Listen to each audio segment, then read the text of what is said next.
चलिए खबरें विस्तार से सीधा आपको लेके चलते हैं कि न्यायाधीश का शपथ ग्रहण समारोह हो रहा है। चलिए सीधा हम आपको लेके चलते हैं।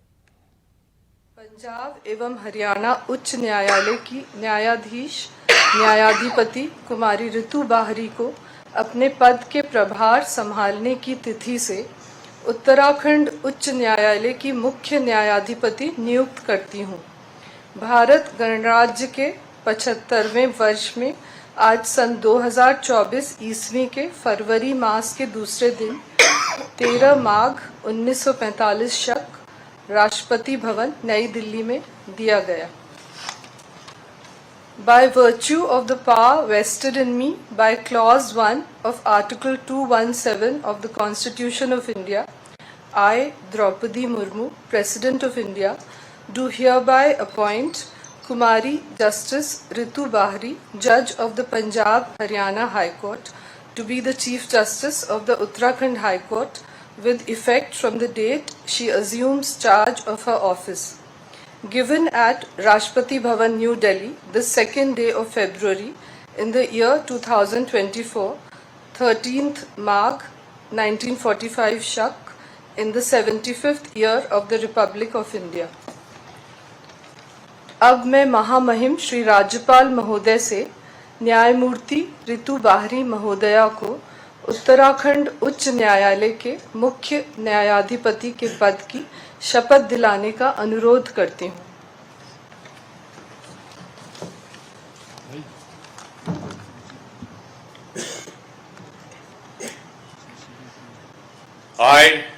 I, Ritu Bahari, having been appointed Chief Justice of the High Court of Uttarakhand, do solemnly affirm that I will bear true faith and allegiance to the Constitution of India as by law established, that I will uphold the sovereignty and integrity of India, that I will duly and faithfully and to the best of my ability, knowledge and judgment perform the duties of my office without fear or favour, affection or ill will, and that I will uphold the Constitution and the laws. Thank you.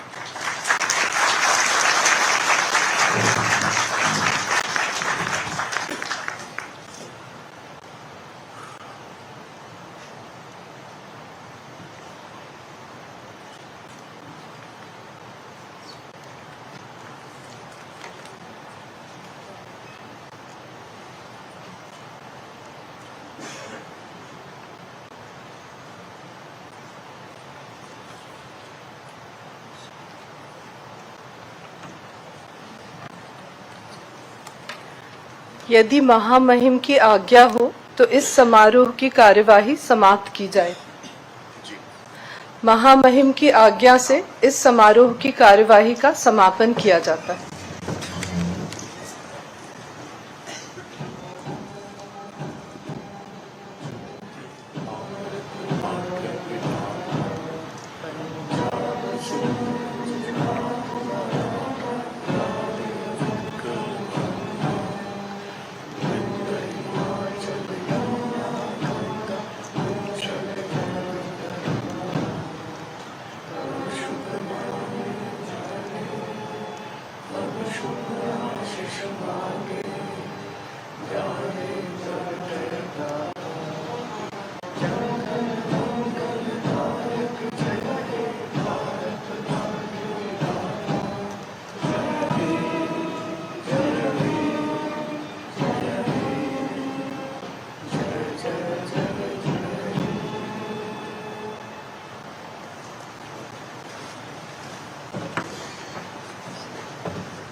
चलिए रुक करते हैं खबरों की तरफ। Delhi police की crime branch की एक टीम रविवार को राष्ट्रीय राजधानी में मौजूद मंत्री और सत्तारूढ़ आप नेता आतिशी के आवास पर पहुंची। बता दें कि क्राइम ब्रांच के एक अधिकारी ने बताया कि आम आदमी पार्टी के द्वारा विधायकों को खरीदने के आरोप के संबंध में दिल्ली ने शिक्षा मंत्री को नोटिस देने के लिए एक टीम आतिशी के आवास पर पहुंची थी। आपने आरोप लगाया था कि भाजपा अपने ऑपरेशन लोटस 2.0 को लेकर विधायकों को पैसे का लालच देकर खरीदने की कोशिश कर रही है। वह आप विधायकों को तोड़ने की कोशिश भी कर रही है।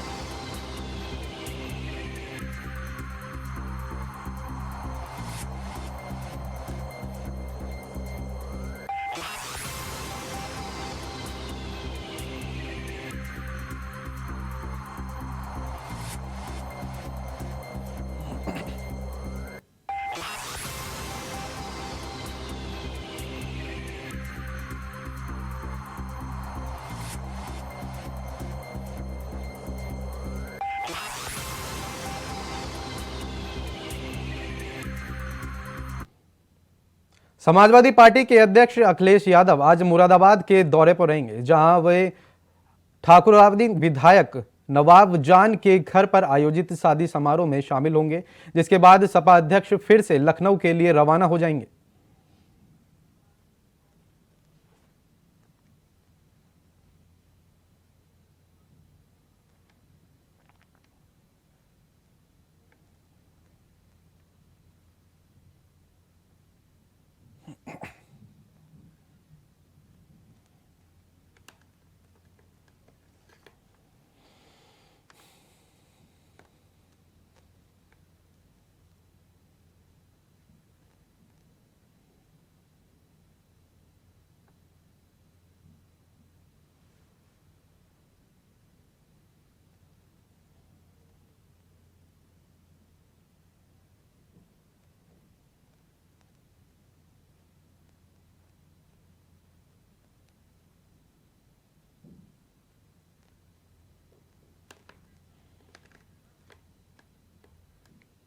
बलरामपुर पहुंचे समाजवादी पार्टी के राष्ट्रीय अध्यक्ष अखिलेश यादव ने भारत जोड़ो न्याय यात्रा को लेकर कांग्रेस पर हमला बोला। बता दें कि अखिलेश यादव ने से जब भारत जोड़ो न्याय यात्रा में सवाल पूछा गया तो उन्होंने अपने जवाब में कहा, तो सपा अध्यक्ष ने कहा कि मुश्किलें तो ये भी हैं कि कई बड़े आयोजन होते हैं, लेकिन हमें लोगों को निमंत्रण ही नहीं मिलता। हम लोग अपने आप निमंत्रण क्यों मांगे।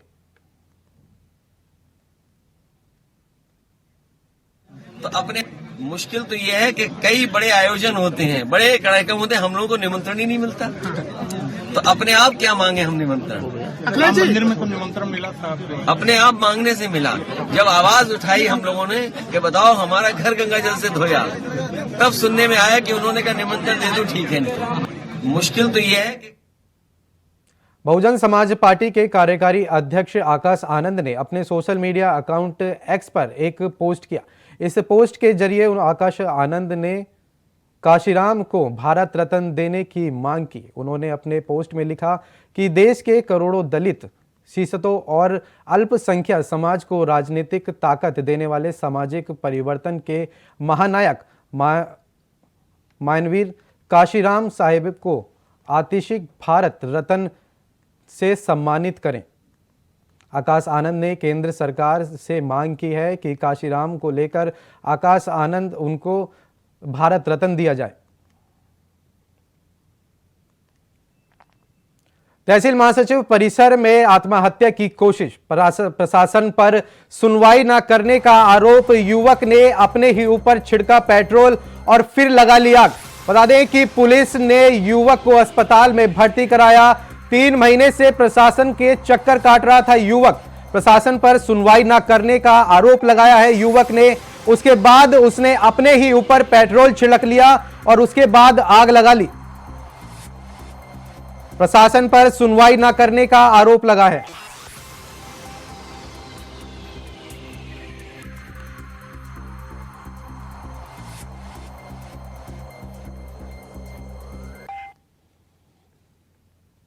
रात सर मेरी कहीं सुनवाई नहीं हो पा रही थी।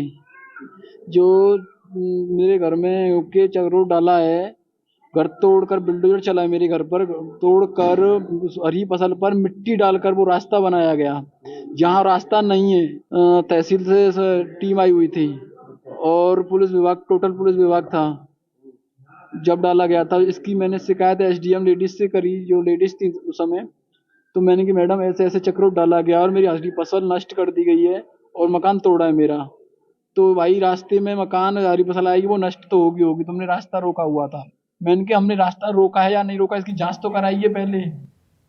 जौनपुर के मडियाऊ थाना कस्बा में भाई के साथ दवा लेने बाजार जा रही युवती के साथ छेड़खानी करने का एक मामला सामने आया है। बता दें कि युवती के शोर मचाने पर भीड़ इकट्ठा हो गई, जिसके बाद आरोपी भाग निकले। साथ ही बताया ये भी जा रहा है कि युवती पर धारदार हथियार से हमला करने की कोशिश भी की गई थी। फिलहाल पीड़ित की शिकायत पर पुलिस ने मामला दर्ज कर लिया है और आगे की कार्रवाई जो है वो शुरू कर दी गई है।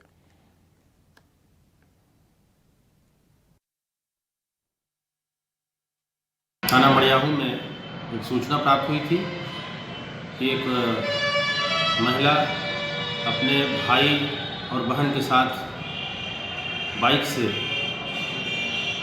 सरकारी अस्पताल की ओर जा रही थी, तभी एक मोटरसाइकिल पर सवार 2 लड़कों के द्वारा उसका पीछा किया गया, ओवरटेक किया गया और गाली गलौज की गई। कुछ दूर आगे जाने पर एक धारदार हथियार लेकर उन लोगों के द्वारा पुनः हमला करने का प्रयास किया गया, गाली गलौज की गई। इस सूचना पर तत्काल पीड़िता की तहरीर पर समुचित धाराओं में अभियोग पंजीकृत करते हुए तत्परतापूर्वक दोनों अभियुक्तों को गिरफ्तार कर लिया गया है। जौनपुर के शाहगंज कोतवाली क्षेत्र में पुराने चौक के पास पिछले दिनों हुई डकैती के मामले में अभी भी पुलिस के हाथ कोई भी सुराग नहीं लगा। बता दें कि घटना के 4 दिन बीत जाने के बाद भी पुलिस के हाथ अभी भी खाली बताए जा रहे हैं। घटना के बाद राज्य मंत्री गिरीश चंद्र यादव और विधायक रमेश सिंह ने पीड़ित परिवार से मुलाकात कर उन्हें न्याय दिलाने का भरोसा दिया। बता दें कि बीते बुधवार को देर रात शाम बेखौफ डकैतों ने सोना व्यापारी महेंद्र सेठ के घर पर धावा बोलकर चाकू के बल पर समेत 15 लाख के जेवर को लूट ले गए। फिलहाल पुलिस ने मामला दर्ज कर आगे की कार्रवाई शुरू कर दी है। घटना जो हुई है निश्चित रूप से वो दुर्भाग्यपूर्ण है और हम लोगों ने घटना को जो सूचना हुई थी इस कारण से यहाँ हम लोग आए हुए हैं और संबंधित अधिकारियों से हम लोग बातचीत करके इस घटना का पर्दाफाश कराएंगे और जो लोग दोषी हैं उनके खिलाफ कार्रवाई कराएंगे और सख्ती के साथ कार्रवाई होगी। उनको किसी भी कीमत पर बख्शा नहीं जाएगा। योगी सरकार जीरो टॉलरेंस की नीति पर काम करती है और हम लोग पुलिस अधीक्षक से भी बात करेंगे, संबंधित और अधिकारियों से भी बात करके आते शीघ्र इस घटना का पर्दाफाश कराएंगे। इटावा में जबरन एक युवक को नंगा करके उसका वीडियो बनाने और युवक को ब्लैकमेल कर आभूषण और नकदी लेने का एक मामला सामने आया है। बता दें कि पुलिस ने कार्रवाई करते हुए 4 लोगों को गिरफ्तार कर लिया और आरोपियों के पास से 1,45,000 रुपए भी बरामद किए। फिलहाल पुलिस ने इसमें मामला दर्ज कर आगे की कार्रवाई शुरू कर दी है।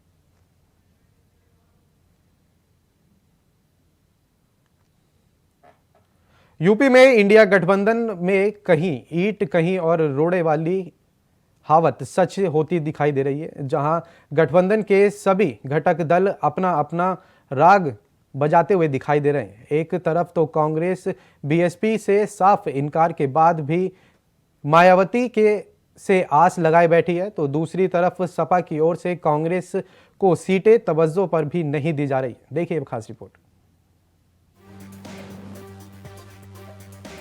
लोकसभा चुनाव में बस कुछ ही महीने बाकी हैं। हर राजनीतिक दल अपने अपने तरीके से जीत का दावा कर रहा है। अब जरा आपको कुछ सुनाते हैं। अखिलेश यादव मीडिया को ब्रेकिंग न्यूज दे रहे हैं कि लोकसभा चुनाव में पीएम नरेंद्र मोदी को छोड़कर बीजेपी के सभी सिटिंग एमपीज के टिकट काट दिए जाएंगे। अभी मुझे जानकारी मिली है, मैं आप लोगों को ब्रेकिंग न्यूज देना चाहता हूं। भारतीय जनता पार्टी अपने सभी सांसदों की टिकट काटने जा रही है, एक के सिवाय, और वो भी जो एक है वो भी अपनी सीट बदलने की सुना है, सीट बदलना चाहते हैं। तो ये समाजवादी पार्टी जीत के लिए आगे बढ़ रही है और हमें उम्मीद है कि पीडीए ही एनडीए को हराएगा। पीडीए उन लोगों की बात है जो 90% लोग हैं भ्रष्टाचार, महंगाई और बेरोजगारी से त्रस्त हैं। भारतीय जनता पार्टी ने डबल इंजन की सरकार ने और 10 साल के बजट के बाद भी महंगाई कम नहीं हुई। बदले में यूपी के डिप्टी सीएम केशव प्रसाद मौर्य ने पलटवार किया कि हम तो 80 में से 80 सीटों पर कमल का फूल खिलाने वाले हैं। लेकिन उत्तर प्रदेश में तो 80 की 80 लोकसभा सीटों पे कमल का फूल खिलेगा, भाजपा गठबंधन की जीत है। केशव प्रसाद मौर्य का ये बयान ऐसे ही नहीं आया। सपा और कांग्रेस में गठबंधन में चल रही रार ने डिप्टी सीएम को मौका दे दिया। खैर, ये तो जीत के दावे हैं जो हर सियासी पार्टी करती है, लेकिन इससे तर इंडिया गठबंधन में रार की इनसाइड स्टोरी को समझा जाए तो कई ऐसे बयान हैं जो पुख्ता करते हैं कि गठबंधन में सब कुछ ठीक नहीं है। और सबसे बड़ी बात, ऐसा हम नहीं कह रहे, इस आईने पर पड़ी धूल को सपा और कांग्रेस के नेता खुद साफ कर रहे हैं। इंडिया वॉइस ने जब कांग्रेस एमएलसी से बात की तो उनका कहना था कि गठबंधन में सब ठीक है, लेकिन उत्तर प्रदेश की आवाम चाहती है कि यूपी में लोकसभा चुनाव सपा, कांग्रेस और बसपा मिलकर लड़े और हो सकता है कि बात भी चल रही हो। अखिलेश यादव जी पहले भी लगा चुके हैं कांग्रेस पर आरोप धोखेबाजी का। कांग्रेस का एक गुट बहन जी के साथ गलबहियां करने के मूड में है, बहुजन समाज पार्टी से गठबंधन की वकालत कर रहा है। कहीं ऐसा तो नहीं है ऐन वक्त पे टर्निंग हो जाए बसपा को लेकर के? देखिए, उत्तर प्रदेश की आवाम चाहती है कि जो भारतीय जनता पार्टी के खिलाफ वोट बैंक है वो लामबंद हो और भारतीय जनता पार्टी को हराए। तो वो जो उत्तर प्रदेश का जनमानस है, कांग्रेस पार्टी उससे छूती नहीं। समाजवादी पार्टी के बहुत सारे साथी हमसे कहते हैं बसपा सपा कांग्रेस को मिलकर लड़ना चाहिए लोकदल के साथ। तो इसमें कोई आपत्ति नहीं है, अगर हमारा शीर्ष नेतृत्व तैयार होता है तो तीनों मिलकर लड़े। सुना आपने, अब आगे बढ़ते हैं। सीट शेयरिंग को लेकर सपा कांग्रेस में पड़ी रार पर जब सपा सांसद डॉक्टर एसटी हसन से सवाल किया गया तो उनका साफ कहना था कि कांग्रेस को जो सीटें दे दी गई हैं वो दे दी गई। उन्होंने यहाँ तक कह दिया कि गठबंधन होगा तो राहुल की न्याय यात्रा में शामिल भी होंगे। कहा जा रहा जिस तरह से आपने ऐलान किया कांग्रेस को सीट दी, तो कांग्रेस पे भी विरोध है पूरी तरह से। जैसे कांग्रेस चाह रही थी चुनाव में सीटें मिलने, उस तरह से सीटें नहीं दी गई। नहीं, 11 सीटों का तो अखिलेश जी ने कही दिया कि हम दे रहे हैं। पिछली बार कांग्रेस के एक एमपी थे पूरे उत्तर प्रदेश में, तो लेकिन हम जब साथ लड़ेंगे तो उनके एमपी भी बढ़ेंगे। तो जिस तरह से अब कांग्रेस न्याय यात्रा शुरू कर रही है, क्या सपा का जो है गठबंधन हुआ, सपा भी इस न्याय यात्रा में साथ रहेगी? ये मेरे बड़े नेता तय करेंगे कि हमें साथ रहना है या अलग रखना है। गठबंधन होगा तो हम साथ ही रहेंगे। एक तरफ गठबंधन का नारा जिंदाबाद तो दूसरी तरफ कंफ्यूजन ही कंफ्यूजन। इंडिया गठबंधन में जरूरी है कि शीर्ष नेता एक टेबल पर बैठें और सारी गांठों को खोलें, तभी आईना साफ हो पाएगा। Bureau report, India voice. फिलहाल के लिए इस बुलेटिन में इतना ही। देश और दुनिया की तमाम बड़ी खबरों को जानने के लिए बने रहिए इंडिया वॉइस के साथ। नमस्कार।